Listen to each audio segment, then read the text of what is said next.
Welcome to Denver Startup Week. I'm Tammy Dorr, President and CEO of the Downtown Denver Partnership and co-chair of Denver Startup Week. This year marks the 10-year anniversary of Denver Startup Week. DSW has been the catalyst for lots of change over the past decade. And this week, we're coming together to celebrate the past and dream big for the future. We are able to bring Denver Startup Week to this community thanks to our 2021 sponsors. Thank you to our HQ and title sponsor, Amazon, and our title sponsors whose leadership makes this week come to life. Capital One Cafe, Downtown Denver Partnership, Fluid Truck, Hotel Engine, and WeWork. And our track sponsors who have made all of the great content you're hearing today possible, our founder track sponsor, Kickstart, growth track sponsor, Friday Health Plans, developer track sponsor, Quizlet, product track sponsor, Palantir, our designer track sponsor, Battery 621, and the Public Works, people track sponsor, Exactly, and spotlight event sponsor, Strat Labs. Our headline event sponsors are bringing the excitement to the week. Thank you to B-Side Fund, Colorado Public Radio, Comcast, Coors Brewing, Denver Pavilions, Entrepreneurship at the University of Denver, JP Morgan Chase, Method, Moss Adams, Pi Insurance, Promontory Mortgage, Path, Southwest, Tattered Cover, and VF Venture Foundry. Finally, thank you to our partner and member sponsors, all listed on the screen. Please say thank you to these companies as you enjoy our hybrid Denver Startup Week. And don't forget, use the hashtag DenStartupWeek to share your experiences and moments of inspiration on social media. Have a great week. Hello, I'm Sal Gentili, CEO of Friday Health Plans, and we're proud to sponsor the growth track this year at Denver Startup Week. We're a company that just entered a rapid growth phase, so we felt it was particularly appropriate. When my business partner and I started Friday Health Plans 5 years ago, we knew we wanted to create a company that catered to people who bought their own health insurance. The Affordable Care Act was just getting going, and we saw an opportunity to serve a brand new market of health insurance consumers. Independent consultants, startup groups, gig workers, service industry workers, designers, creators, and other independent professionals, like many of you here today. We knew that if we built a health plan that was simple to buy, easy to use, had great customer service, and most of all was affordable, we could compete against the big insurance plans who only focus on serving big companies. After spending 5 years getting into the Colorado market and completing a successful proof of concept, we successfully closed a $50 million round of growth funding earlier this year. We're now about to expand to 3 additional states later this year, hire more than 400 employees to support our growth, and eventually be in more than 10 states by 2025. I wish each of you good luck in your startup and growth pursuits. And as you think about your upcoming health insurance needs, I hope you consider fellow growing startup Friday Health Plans. Open enrollment starts November 1st. Check us out at fridayhealthplans.com.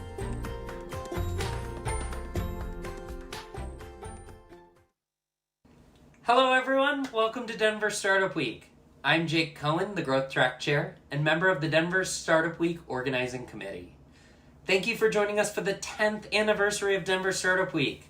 At Denver Startup Week, we strive to make all of our sessions a space where attendees can connect, learn, and grow. Regardless of age, gender identity, gender expression, race, ability, or sexual orientation. A special thank you to our sponsors for their support in helping us to keep Denver Startup Week free and accessible for all. Thank you for joining us and have a great week.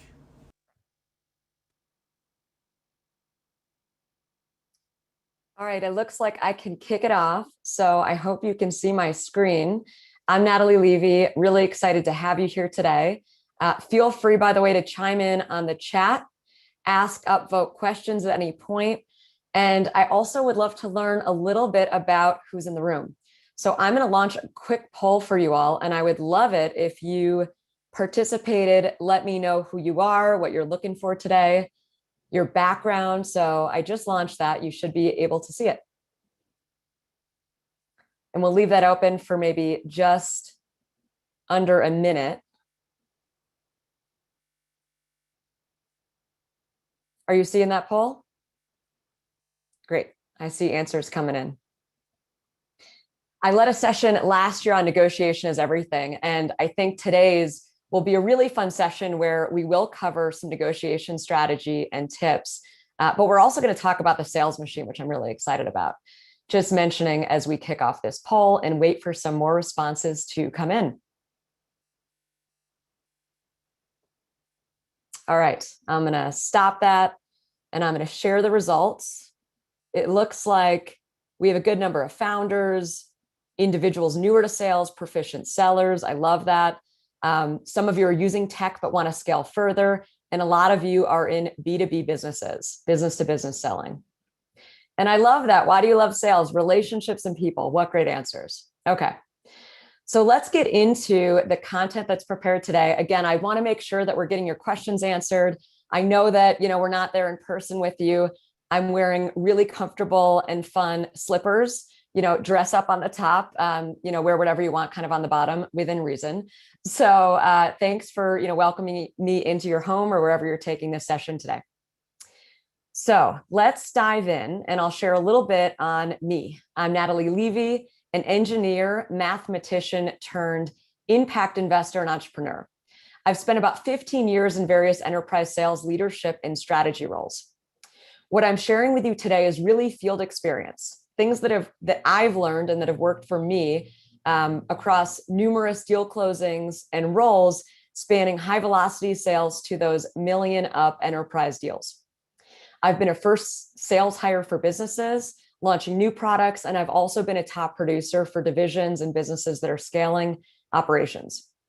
I love to negotiate and figuring out how to make deals work. And I am not a fan of navigating through discomfort, and we'll talk a little bit about that. I've progressed in my career and turned increasingly to advisory and strategy roles. So I'm thrilled to sit on a few advisory boards today, and I'm continuing to pursue that journey. If you enjoy what you hear in today's session, I would love to hear from you. We, of course, at She's Independent would love to work with you. We offer corporate programming and also programming for individuals. I'm also a huge fan of gender equity and making an impact in and out of the workplace. Mindset work and mental health awareness are also huge passions of mine. And I will be kicking off another panel in a few hours with Denver Startup Week around mindset work. So we'd love to see you there if that's of interest. I also want to make a mention that if you're really looking to uncover your professional superpowers and align yourself with a role that feels really good and really allows you to unleash your skills, you really want to dig into what you want. I shared a story about my professional journey and development earlier this week to a live group in Denver, and that is something accessible on my site if you have any interest. Check us out at shesindependent.com. Okay, quick look at what we're going to cover today. I'm going to start by walking through some sales concepts to get you thinking about not only sales negotiations and deal closings, but what is a sales machine? How should you talk about and think about what you're doing within sales? I'm going to spend some time walking through funnels and other concepts, such as how to think about some automation and process, but really spend the bulk of the time on things like pricing and conversion strategies, skills around negotiating and building up and investing in your sales confidence. We will leave time for Q&A later on, but I do welcome questions live. If you have a question, somebody else probably has the same question. So ask the questions. You have the ability to upvote other questions, and I may address them in real time, or I may wait until later on, just based on the flow and what's prepared. Okay, so let's talk about some things leading up to the close. How are you thinking, or how should you be thinking strategically and basically thinking about that sales machine or revenue machine? There are funnels and channels to optimize across your business. You probably showed up today thinking we would just focus on conversion, and we will get there. But I want to talk about other conversion opportunities. You're going to have more at-bats, more opportunities to close deals when you think about how to drive more leads into your funnel through your website, make sure they don't bounce, get those emails, and what are you doing within that funnel?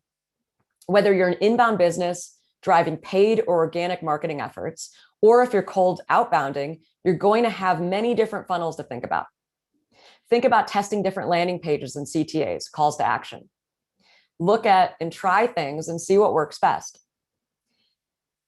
I will make a note that while I understand that these concepts are really, truly impactful, by no means have I optimized my She's Independent website. It's really more a passion project and something that's very bootstrapped and lean. So don't look there, I guess, for what I'm speaking to today. In all cases, just wanted to make that mention. So we will be digging into sales conversion strategies, but a quick shout out to those concepts of funnels and making sure that you are aware of and thinking about what happens within the funnels of your organization. Customer success, for example, it's much easier to close big dollars if you already have the existing business closed. You can also think about converting near-term dollars when you look at what is working within your existing business. And we are getting some, it looks like, comments over in the chat. Is the presentation blurry for anyone else? All right. Great questions. I'm going to try to make this bigger for you.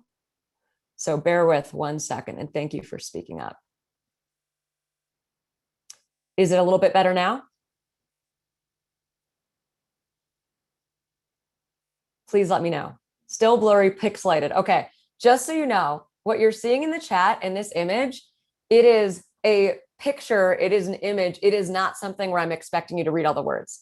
So thank you so much for chiming in. If you want to know more about details and dive more into these concepts, I do run a sales bootcamp through She's Independent. Some of these intro slides, it's really just about covering some concepts about what's going on. What should you be thinking about in that sales machine? Okay, wonderful. And yes, Elise, I will send a follow-up email. You can also email me directly, Natalie@shesindependent.com, to get the slides. All right, so tech and workflows. Why am I talking about this? It needs a mention. It deserves a mention. When you think about maximizing your sales output, you have to think about efficiency and activities that scale. I have a pretty simple image up on my slide, and this is an example workflow of what may happen when a lead enters Salesforce or your CRM, and maybe you're assigning some round robin so that your team is getting these leads based on an assignment rule that you've set. Bad tech and automation, I have to say, are really tough for your buyer, a really big turnoff. But if you're thoughtful in terms of how you use automation, how you use messaging and sequences, you will be rewarded. And you can basically scale yourself, your team, and you can, operate in a pretty lean fashion and get a lot done. So if you're working on first sales, I also want to mention, do not think about how to operationalize or basically scale and automate before you know what works. Don't deploy automation too early. There's so many variables to test. Introducing thoughtful processes and workflows really will allow you to achieve results, but make sure that your founder or sales leader is involved in those first sales. There's a lot to learn. Again, my sales bootcamp will walk through various ways to test and think about A/B optimization, launching your sales funnels. So I'd love to see you there if that's of interest. So how are you selling today? It's great to begin by digging into what is working for you. How are you selling? Do you have paying customers? If you have customers, I want to know how you closed them. What actually worked, and let's define that. Let's have a process around that. So we can start thinking about and knowing what positioning allowed them to cross the finish line or moved them through to close. What didn't work? Don't forget about what didn't work. What could you have done differently? What did you learn? No paying customers, that's fine. Let's get some dollars in the door. You want to map out your sales process, define what's working. At a high level, all of your sales processes will be about prospecting and driving leads, qualifying them, adding insight and adding value, which may include educating them on the market, and finally, some version of a close.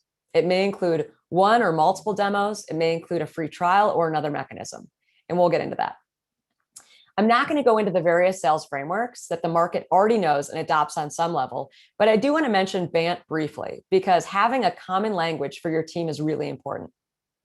BANT, which is budget, authority, need, and timing, do all need to be vetted as categories on some level to ensure that you have a qualified deal.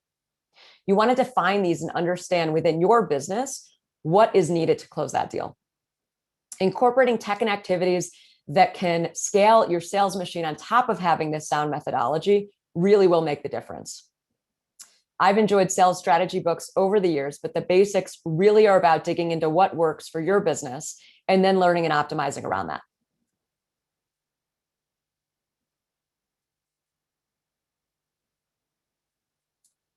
All right. For some reason, my slide doesn't want to move. There we go. All right, let's dive into pricing. So pricing is probably one of those first topics where you can really move the needle on conversion. When we're talking about that late stage deal conversion, of course, there are conversions throughout the funnel, as I mentioned earlier. So what will the market pay? And this can be an evolving conversation, depending on where you are in your product journey. Maybe you're, early on, maybe later on, you're going to offer additional services or data and API. Options can really work in your favor. It can allow you to test different scenarios. A baseline price and then offering, higher pricing or premium tiers is a great way to say, let's get the customers we want, but understanding not all buyers are going to be the same. If you're not seeing any pushback with your pricing today, try charging more. A lot of SaaS businesses will think about increasing a 7% year-over-year increase in pricing. That's right, 7% year-over-year, even if they don't make substantial changes. You can always pull back, offer concessions, to your best business or, grandmother people in. But it's great to think about how can you increase that pricing. If you're a founder, of course, the importance of year-over-year growth. So think about how to embed price increases if possible. You can also think about things like negotiating multi-year deals, pay up front, where you can incorporate discounts, but maybe you really need dollars in the door. Think about what is your pricing strategy and what are you trying to achieve? If you have a data feed or an API, basically a way to consume a lot more data, this could be at a considerably higher price point. And maybe not for everyone, but maybe something where you can really monetize with the right customers. You really won't know what the pricing model should be or is until you test it in the market. Ask those tough questions.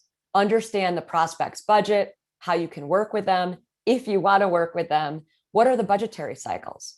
In one of my roles right now, we're actually selling to government, and it can be a really long procurement cycle. Be aware of that, plan for that.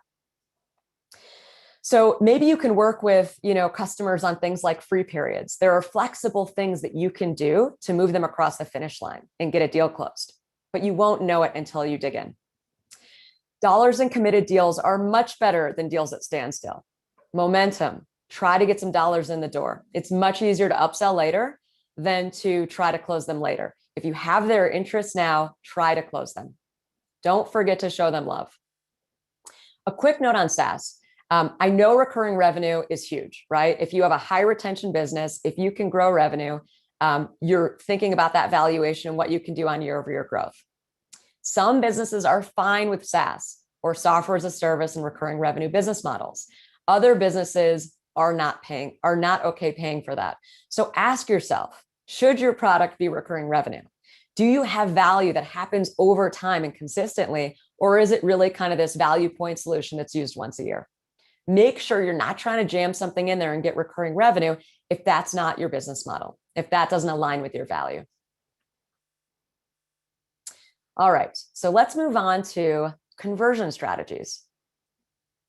So we spoke a bit about conversion strategies and calls to action around lead conversion, but let's talk about conversion when we're closing new business into new customers. A customer could look like a few different things. Maybe freemium or not paying anything in subscription fees is the way that you want to convert to customer, even if they don't pay dollars. Maybe there's an upsell or a freemium model where you can, charge them later. It's up to you really to define what is that customer journey. What is going to work based on your industry, based on your buyer? What do you want that to look like? I'm going to walk through some scenarios and different business models and how they may convert. By no means am I covering all the models, but I do know that from that earlier poll, a lot of you are in B2B. So hopefully a lot of this sticks. I'm not an expert in B2C, but I run a B2C impact business. She's independent. And while I lead with passion over optimizations, I have learned a lot about B2C conversions. I think giveaways, consulting calls, are really good strategies and some of the best mechanisms for driving real dollars. But there are other mechanisms as well. A ton is happening, and we are probably inundated and saturated over social media today. Paid marketing efforts, whether it's direct to consumer, whether it's business to consumer, it's a lot. And it really does feel like some level of saturation. But guess what? Some of these businesses have figured out that model. Their acquisition cost, meaning how much they're paying to acquire a new customer, is lower than the lifetime value that they're getting with that customer. And by the way, what is lifetime value? If you do have a recurring revenue business, if you know that people aren't just buying once, they're buying numerous times, what is the overall value? Think about that. It's not just about what they pay up front. Okay, B2B, let's talk about this. Business to business selling. It's where I've spent most of my time in my career. And by the way, not all B2B looks the same. What's your industry? Who's your buyer? How are you going to convert them? There's so much we could talk about here. Some businesses find that freemium touchless model to convert works for them. Other businesses really require this higher touch sales process to convert. Are your buyers technologists, as an example? Are they using or up for using credit cards and driving and learning the tech themselves? If yes, maybe the touchless model is a great way to convert in this business. Enterprise sales is something that really does require more of a high touch approach. You're going to be working with multiple stakeholders. You're going to be working with and hopefully navigating with influencers in addition to your decision maker.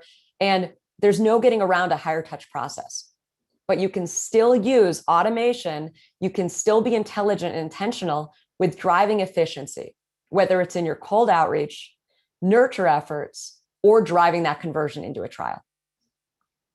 You really want to be on top of what is that acquisition cost? How much does it cost you to sell those deals? If you have a high touch outbound process, and I see so many businesses, B2B businesses having this today, just because you raised money with a venture capital doesn't mean you just spend a bunch of money trying to convert outbound. Figure out what makes sense economically. Figure out what is converting before you spend all those dollars. What is your ACV or average deal size, right? Your average contract value. If it's not high enough, you may not want a high touch outbound process. Use logic, right? Think of the strategy. What are you doing? What is the ROI?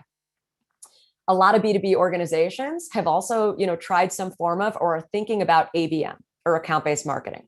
And that's basically where you're marrying up those sales and marketing efforts.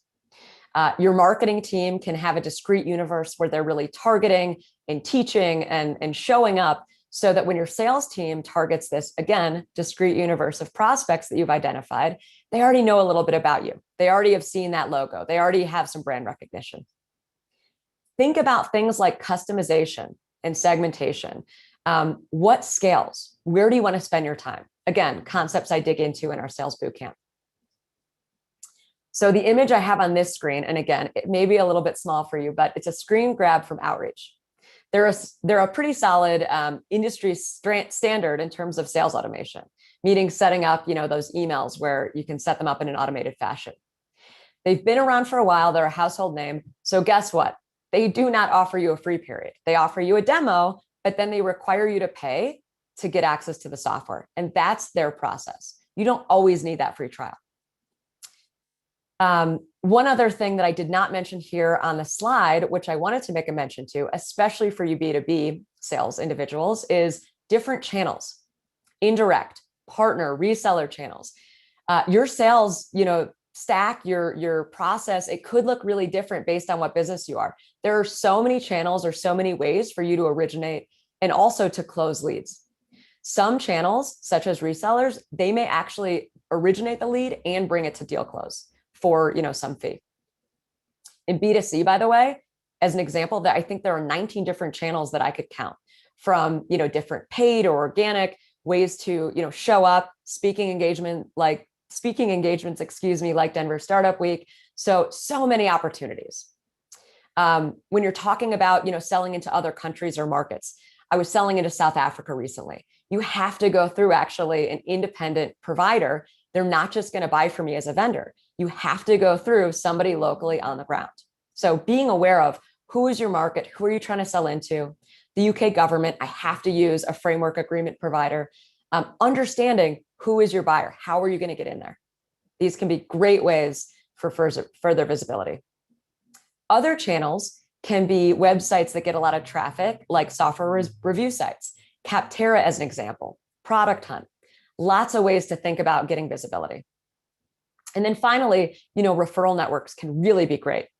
Referral networks where your customers can be the best means of driving new leads. Ask for them to help refer. Maybe you have some incentive program in place. I have up here on the slide also B to Q. In the chat, anyone know what I mean when I say B to Q? Business to quarantine. So basically, we're all doing it, right? How do people show up? What do they want in quarantine? And I know it's a little bit different now. Things are opening up. But basically, I think it was Walmart, they started selling more tops. I'm actually wearing some really comfortable Athleta fun pants on the bottom, but I'm dressed up on the top, right? So people were buying more tops in this environment. So how do you change, whether it's the positioning, what you're selling, how do you reach them knowing that these things really matter because we're all going through this environment together? And then we had a good question there in the chat. It was, have you seen strategies that work well when you're selling into an industry that uses, proposals, selecting specific vendors? Again, I think that's really going to be about understanding that market. So when I use the UK government as an example, there are ways to get yourself registered so that you're one of these preferred vendors. Or through these framework agreement providers, they can be helping sell you as well because they get inbound requests all day long. There are, by the way, services you can sign up for. And I'm a fan of paying for things when it's better content and quality, where you can see what's going on in terms of government RFPs, or maybe in your industry, there's a way to get really good information flow. All right, so let's move on from there. No matter what business model you have, I love the concept that it's person to person. You may be selling to a business, but it's a person on the other end. Don't forget that.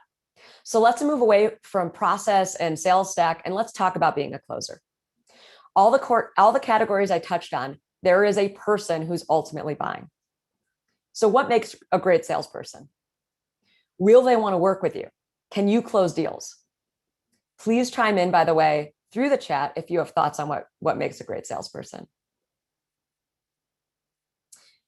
The answer will likely be specific to what you sell. Maybe it's your industry. For example, my engineering background allows me to go deeper. Oh, let me pause because I'm loving what people are saying in the chat. Empathy. Don't be afraid to ask for what you want. Good listener. Relatability. Authenticity and knowledge. Phenomenal answers. Thanks for chiming in. Honesty. Absolutely. You want to be credible.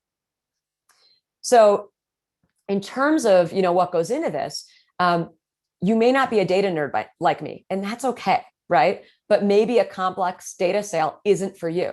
And again, that's okay. But there's so much you can learn, on the job. And so thinking about where do you want to sell? Who are you going to feel confident, or really what do you want to sell into?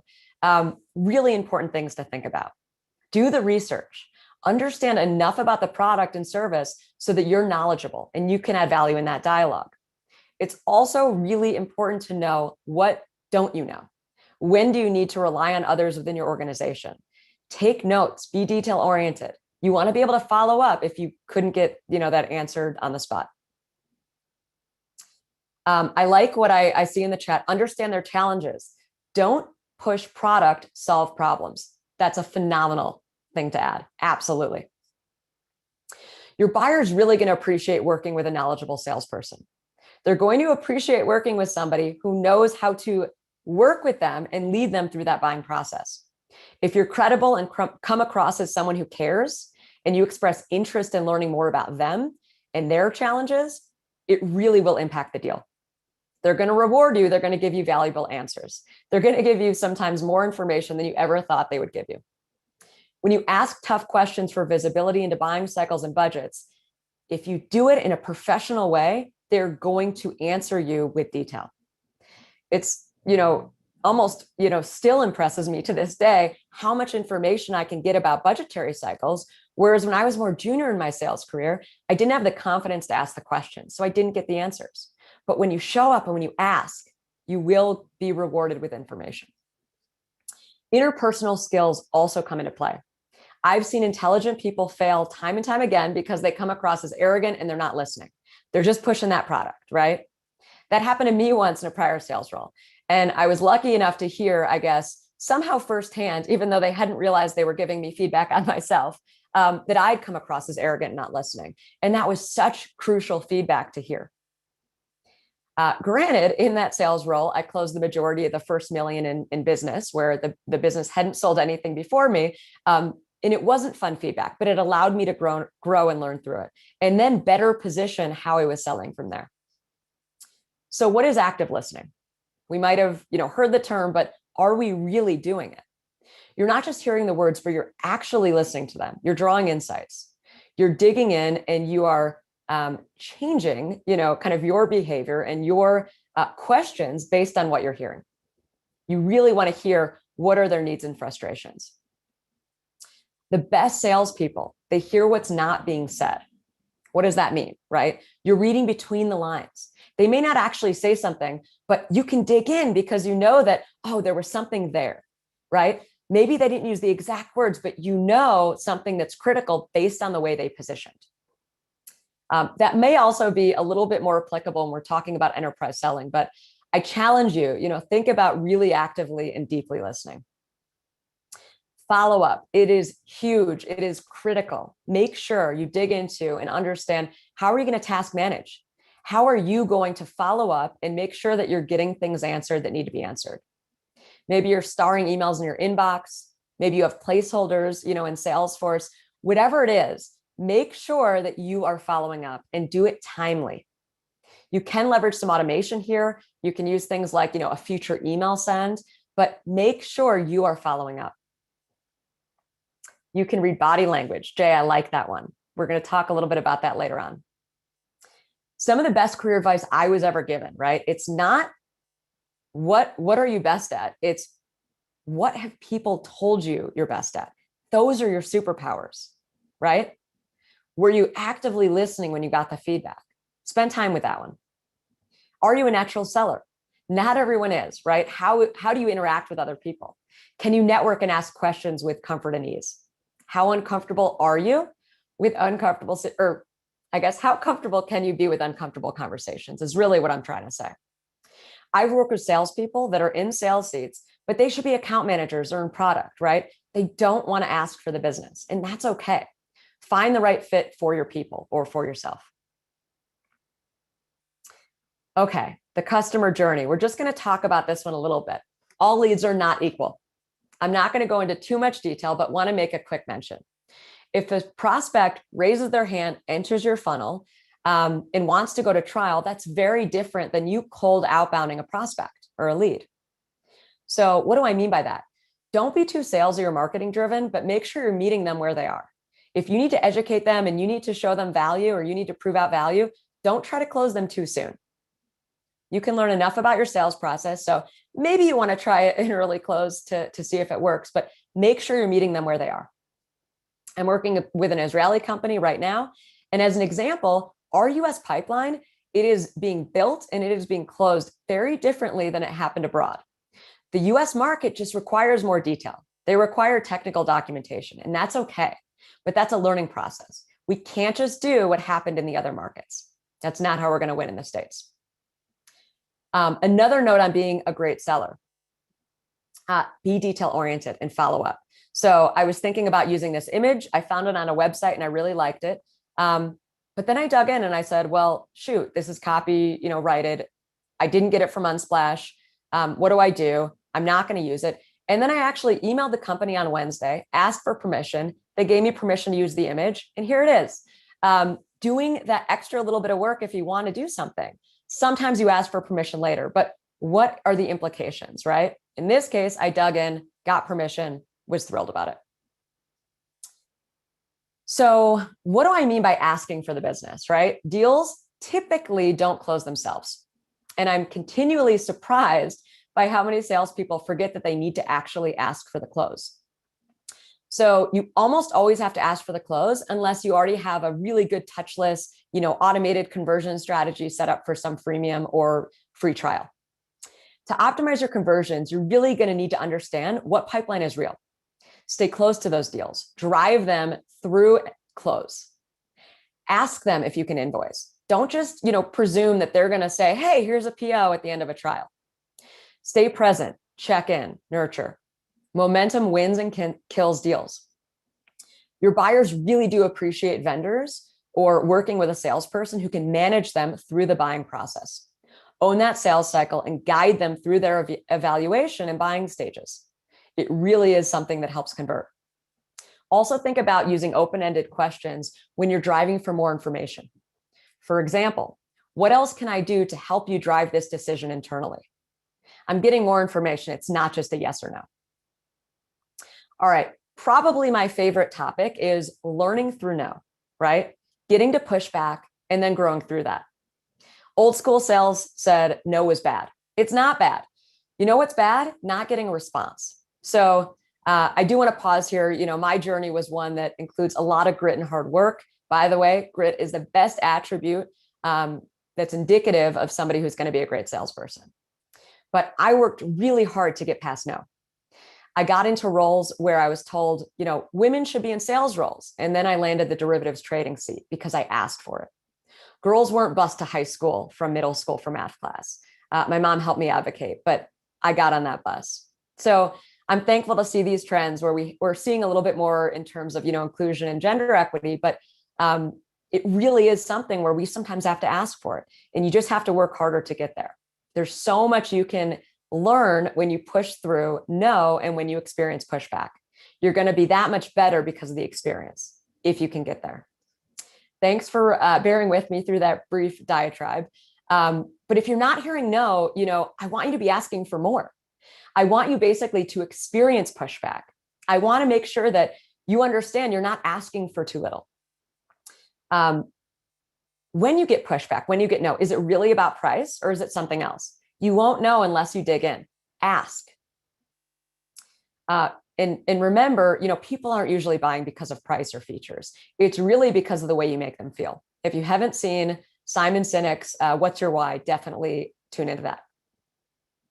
So by no means am I telling you to chase bad business. That's another point.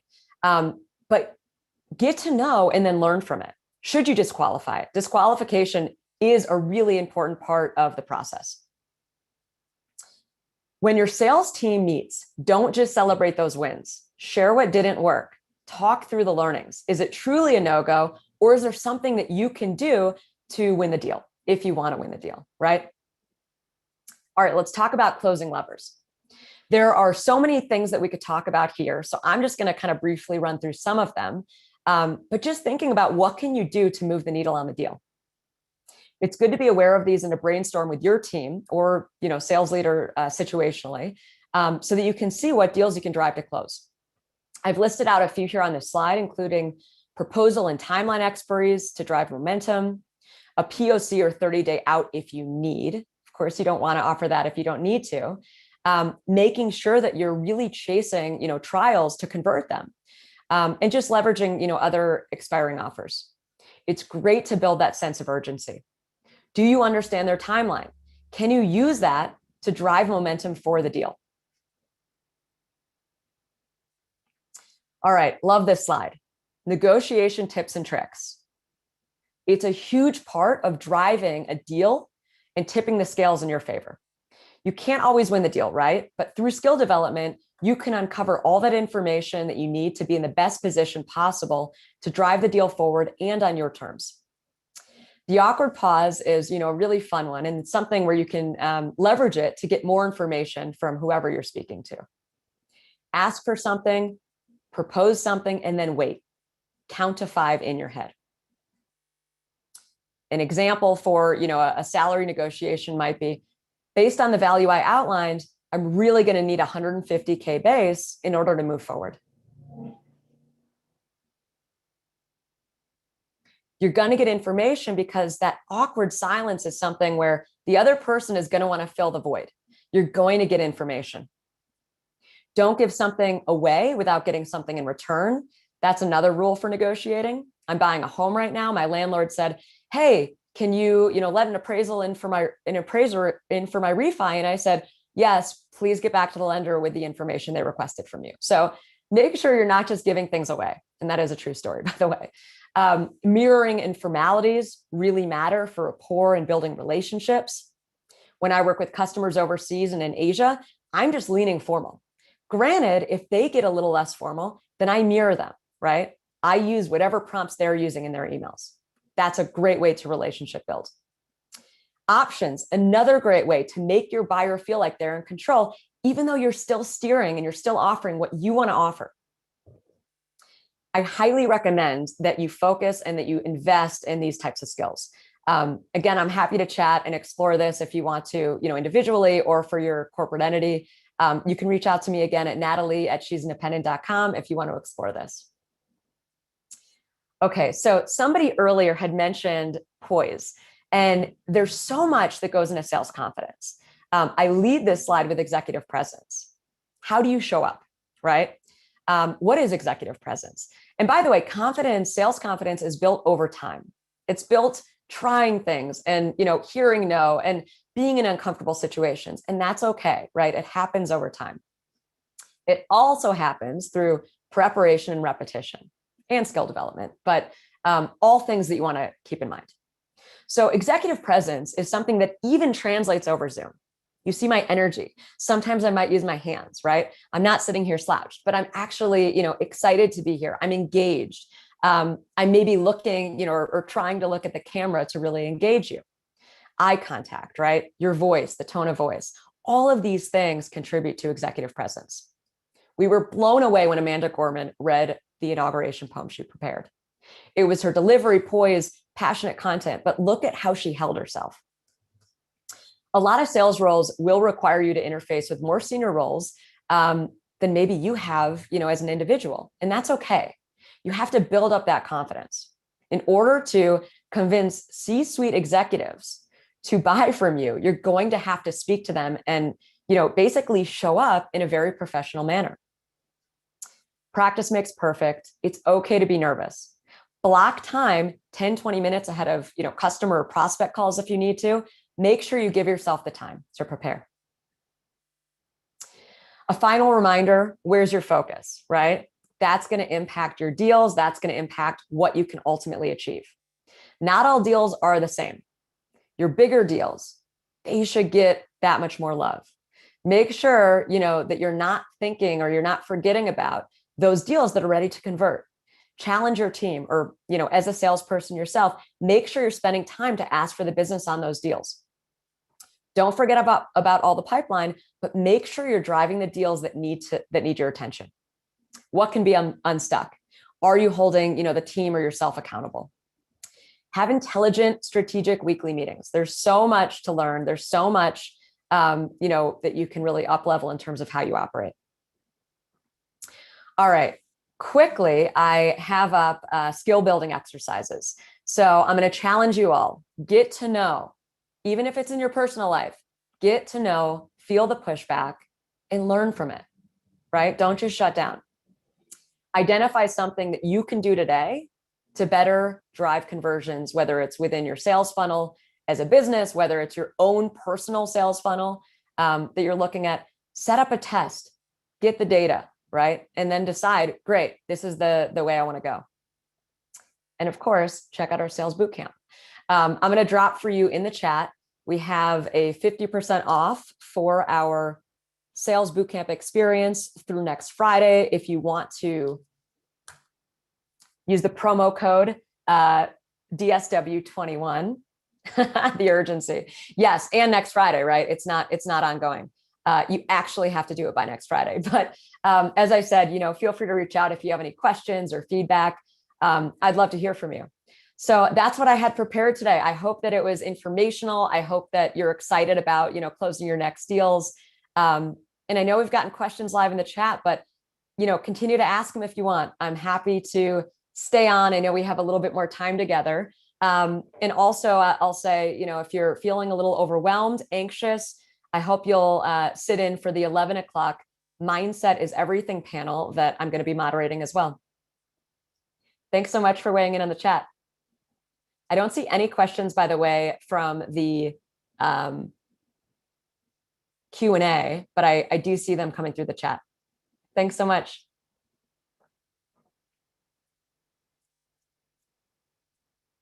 Okay, so Ellen, great question. A bit more about the boot camp, time commitment, etc. So basically, what the boot camp is, it's really an intermediate to advanced course where you're going to have 6 different sessions. You're going to have assets that allow you to build out things like, what is your process within a sales team? How are you, prioritizing? A really interesting way to think about prioritizing objectives and projects. There's a lot of, resources that are provided, but they're in depth, roughly an hour each, these sessions where we dig into, all these different concepts around sales machines, messaging, closing, all the good stuff. It is pre-recorded, so I may do another live one depending on interest. But it's great content. It's all, available to be self-led. And each session also has exercises that accompany it.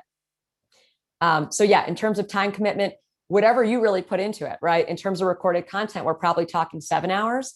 But in terms of you really getting through it, I'd say I'd want you getting through each session a week, that momentum of learning, right? And building your skills. So I'd probably say in about a month, if you really want to cram it, even a few weeks, if you really want to cram it. But if you're new to sales or if you're looking to up-level your skills, it's a really great course. All right. Another question.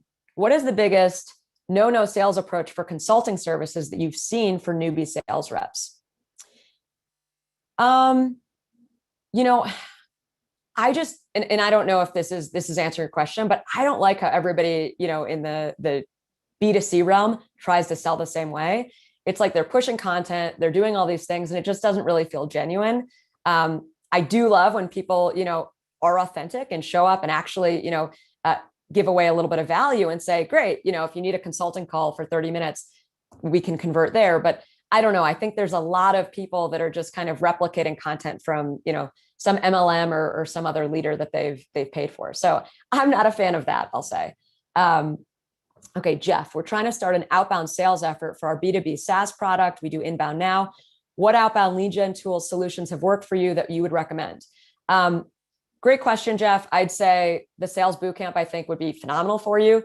For people that sign up for that, I'm also happy to jump on a one-on-one call if you go through the self-led course. It really is going to depend on, a variety of things. I think sales automation at some level is critical, but again, when do you do it? How do you do it? How do you do it intelligently? Because messaging matters. So there's so much to say there. Oh, you got a 404 error for the course. Gosh, that is not good. So what I will do is I will tell you, let's have you come to my website, www.shesindependent.com. If you go on the top bar, it's going to have a clickable link where you can actually see that promo code. And then there's going to be a link to things like courses. I will also pull up separately I'm going to stop my screen share and I'm going to pull up the course and then I will drop it in here for you. There you go. Again, you can always email me, Natalie at shesindependent.com with any questions. All right. Any more questions coming through? I see one anonymous coming through. What would you say sales should look like for a graphic designer media pro where the product might seem less measurable to clients? Great question. ROI and understanding and articulating value are huge. So I think there's a lot of work that you want to do to kind of dig in. And maybe that's talking to people that have already worked with you. Maybe that's going to be, having frank conversations when you are vetting out new business and saying, just trying something and kind of learning from it. I think there's a lot of ways I would go with that, but it is really important to think about value and ROI, right? Dollars and data matters. So I always like to break it down, qualitative matters, quantitative, people can't refute. So if you can back into, based on this project, this is the type of conversion that changed and tie it back to dollars. I mean, that kind of thing really is impactful. So I guess for the anonymous graphic designer and media pro, again, I think, Sales Bootcamp could be really interesting for you. Happy to chat if you have more questions. All right. Another question in the chat from Ellen. You talked a lot about closing. Do you have suggestions for keeping leads warm? We are an early stage hardware startup that needs to slowly step into sales without getting too far ahead of our skis. Love that. So listen, I'm a sales professional, but I'm happy to talk about the revenue machine. I did talk a little bit about things that, bubble over into marketing.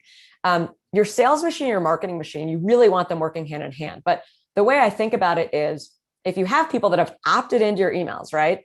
That marketing machine is a great way to have this nurture or updates that you're sending to them. Sales automation or salespeople, sending emails. Again, you can deploy automation there. Absolutely, you can also run nurture efforts. A lot of organizations will use the concept of campaigns. So whether it's, hey, maybe quarterly we want to hit our accounts that we know or prospects that have interest, or maybe it's like these are our top prospects, so we're going to hit them every month. Coming up with some strategy where you can really keep them warm. But listen, I think there's a lot that you can do to drive interest, even if you haven't launched yet, but you absolutely want to continue to show up. All right, Tyler, I'm wondering the same. I run a small photography business and would like to know how to keep leads warm for scheduling sessions and such. Listen, I don't know if you're using something like MailChimp, but if you can, basically keep that email list somehow alive. I'm not saying they need weekly emails, but maybe it's something like a monthly or whenever you kind of feel that cadence. That can be a really good way to drive some type of connection. Again, when you're using marketing driven like MailChimp, they have to be opted in. And that's why I keep using this term sales automation.